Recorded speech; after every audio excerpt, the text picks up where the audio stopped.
Hello, 4th and 5th graders. This is your test for English and your work for Tuesday, May the 5th. You're going to do test 10 today, prepositions, and we're going to go over a few here in the next few minutes. So let's go ahead and begin reading the directions, recognizing prepositions, and identify the underlined word by writing preposition or adverb in the blank. Write if the word is a preposition and circle its object. So for number 1, we have the word off. Is off a preposition or is it an adverb? If you look at it, it has an OP here, so it's not going to be it's not going to be an adverb. It's going to be a preposition. So in the blank, we're going to write preposition.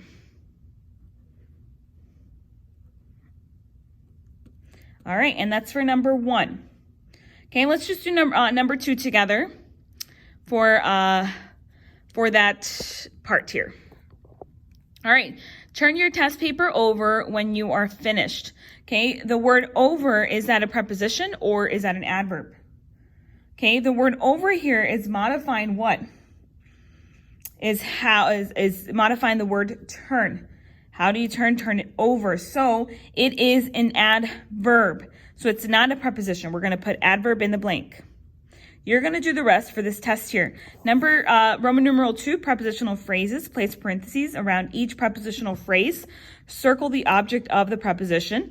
Note, a sentence may have more than one phrase. Remember, we learned about that. There could be more than 1 or 2 prepositional phrases for in a sentence. So let's look at number 1. We're going to put parentheses around the prepositional phrase, okay? So the parents stayed for refreshments after the meeting. So we have for refreshments and we have after the meeting, okay? The preposition is for refreshments, and what's my OP? Okay, it's refreshments. So we're going to circle refreshments here, and after the meeting, we have meeting as the OP, okay? Number 2, no, you know what? Number 2 you're going to do on your own because I feel like that one's pretty self-explanatory, this exercise here. Okay, number 3, conjunctions. Circle the conjunctions in each sentence. Okay, number 1, I am happy and excited about the possibility of becoming a member of the choir next year. What conjunction do you see there? We see and. All right, turn the page, please, and we're going to turn to page 2. Page 2. All right, interjections. Write a good sentence following these directions. Use correct capitalization and punctuation marks. Write an original sentence using an interjection which shows strong emotion. You're going to write any sentence you'd like. It's going to show strong emotion. So if it shows strong emotion, that means what? It's going to have an exclamation point after the interjection. Just one. I put 2 there, but just put one interjection as long as it has one. Okay, and then we also talked about mild interjections here. Write an original sentence using an interjection which shows mild emotions. Remember we talked about mild salsa, how we have hot salsa, we have mild salsa. Mild salsa, most of the time it's not spicy, right? Hot salsa, if you eat the kind of salsa that my mom makes, you're going to be burning up, all right? But mild salsa doesn't really show much emotion, or mild interjections don't really show much emotion, alrighty? They show emotion, but what do you put after a mild interjection? You put a comma after that mild interjection. So you're going to do number 2. All right, and then number 3, dictionary usage. Okay, you're going to stop here today because this has to do with the dictionary. You're going to finish this here in lesson, I believe it's, I'll let you know when to take that out to do dictionary usage. And let's look at the top of test 10, page 3. Capitalization and punctuation. Read the following sentences. If the sentence has no errors and punctuation, and capitalization, put a C for correct in the blank. If the sentence has an error, put an I for incorrect in the blank. So number 1. Last April, I read 5 books for the reading contest. Is that correct or is that incorrect?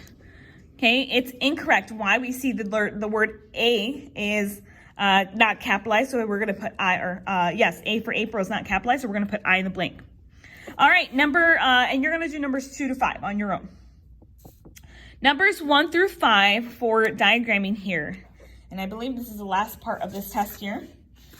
All right, Jennifer very carefully tiptoed over. So First of all, what is my verb? I like to analyze this first before even starting my diagram here. So what is my verb? Okay, tiptoed. And who or what tiptoed? My subject is Jennifer. Okay, very carefully. Carefully is modifying tiptoed. So we're gonna put a box over that, and what is it? It's an adverb. So draw an arrow to tiptoed. And then what is very? It's an adverb too. It's gonna piggyback behind adverb, or the adverb carefully. Remember adverbs, like the words very and to, normally piggyback behind another adverb here. And then over is what? It is an adverb as well. So it's gonna be modifying tiptoed. How it tiptoed over. So let's go ahead and diagram this. Alrighty, I don't have a straight edge, so sorry about that. Make sure you use a straight edge because you're gonna do more than one. Alrighty, let's put our subject where it goes. Subject goes on the left side or on the right side? Where? It goes on the left side, so we're gonna put Jennifer here. And my verb, tiptoed, here. All right, and then we are going to put the words that need to go underneath the verb here carefully. Notice I did not put very because carefully is modifying tiptoed, but very needs to be piggyback writing behind carefully. So we're gonna put very. All right, and then we have over. And that is it. Alrighty, over is the last word that we diagrammed here. You're gonna do numbers 2, 3, 4, and 5 today for the rest of this test. Remember this right here, where I put stop here, we've talked about dictionary usage this past year, but we're gonna go over this in English this week. So I want you to stop here. I'm gonna tell you when to come back and finish this. It's nothing too hard. If you wanna go ahead and do it without even, if you wanna go ahead and do it without even going through the lessons that we're gonna go over in a couple days, just read the directions. It says, read the following list of dictionary guide words and their page numbers. Using the guide words, write the number of the page on which the words below would be found. So, and we're going to talk about these guide words here in a few lessons, and actually the next lesson or so. So I'll tell you when to do this, and just keep this with you. Don't turn it in. All right, and that is it for today. All righty. I hope you have a great day. If you have any questions, please let me know. Please be reminded to put your name on top. And you don't have to put the date unless you know what the date is. I think I say it in the lessons. But when I start the videos, this is for May 5th, so just put that on top. Alrighty, love you all, and happy last test of the year. Alrighty, we're still going to do some English starting tomorrow again, but just leave this for when you turn in your work. Alright, love you all. Miss you all. Bye-bye.